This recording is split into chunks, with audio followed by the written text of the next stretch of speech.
When I was a project manager, I was efficient, highly competent, and very task-focused. I did not want to hear about people's weekends because that didn't get the job done, right? Just didn't matter.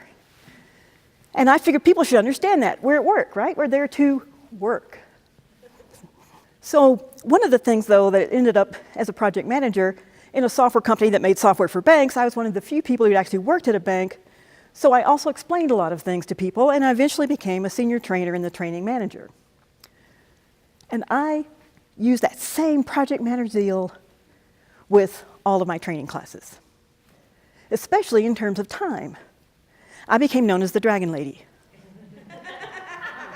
This was a nickname that I wore with pride, and I nicknamed my dragon Ethelred. Because to me, class, that was your responsibility for the day, for the workday, and you needed to be there on time. I didn't see any issue with that. You need to be there on time, come back on time after lunch, after breaks. And I would do my part by getting you out on time. Seeing a theme here.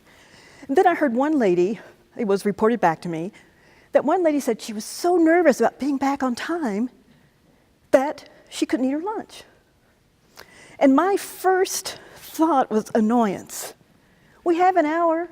How long does it take her to chew? But then I thought, is that really how I want people to feel? Do I really want them to feel that nervous? So I kind of filed that away as a data point. Then an absolute chance of a lifetime came along. We got the chance to move to Germany through my husband's job. And they threw me a bone as a spouse and made me a part-time system administrator. Very low pay, very low expectations. The previous spouse had just done like filing. So the fact that I even knew, a QWERTY keyboard, they considered a bonus. But there I was, and with no expectations, it didn't matter if things, at least it didn't matter for me, how things worked out. No one was going to blame me if they didn't go well. I didn't have to be the Dragon Lady. And people's weekends, for a change, were actually interesting. I mean, we're in Germany. Vineyards, castles, Switzerland, France. It was great.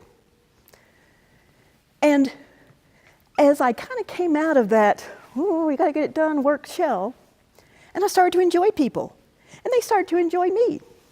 People said I was funny.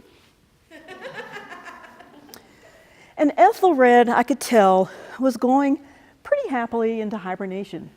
And that was just fine with me. I even became known as the Queen of Customer Service, because our sysadmin shop was basically a help desk. So people would come in, they'd be a little sheepish, they didn't realize they'd done white letters on their white PowerPoint.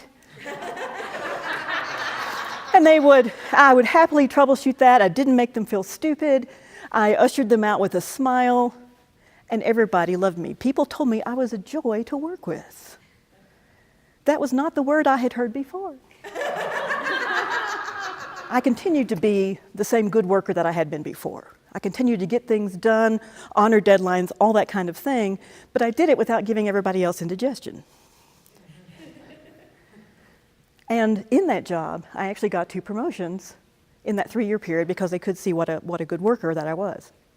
In our next assignment, I had the opportunity to move back into management. And I was nervous about that because I had come to kind of like this other Eva, who worked well with people that people liked, that when I needed that extra cooperation, I would get it. So I thought, can I do this? Can I move back into management and leave Ethelred snoring away in the den? Can I do that? So I came up with some strategies where I was able to do just that. And I would hear, "You're the best boss I've ever had." It's a great thing, a great transformation to make. And it wasn't even always easy, and sometimes Ethelred came roaring out. And she tends to do that in airports. Airports and grocery stores, but I thought, okay, I can contain her. I can still be all about the task and the deadlines and such, and still be all about the people. And you can too. So I want to help you take that journey. Let's start now.